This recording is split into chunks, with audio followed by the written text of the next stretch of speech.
operahan ng tiyan. Doon pala pinalabas yung bata sa tiyan. Sabi na anak na.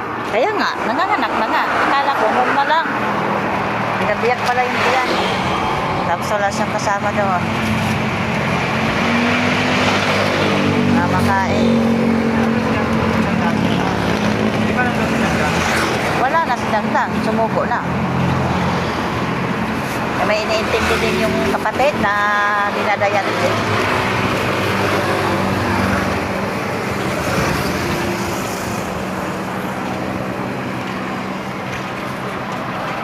Bibigay tayo ng 500 ha. Pinapapunta ko saldo dito sa kain. Mahala lang.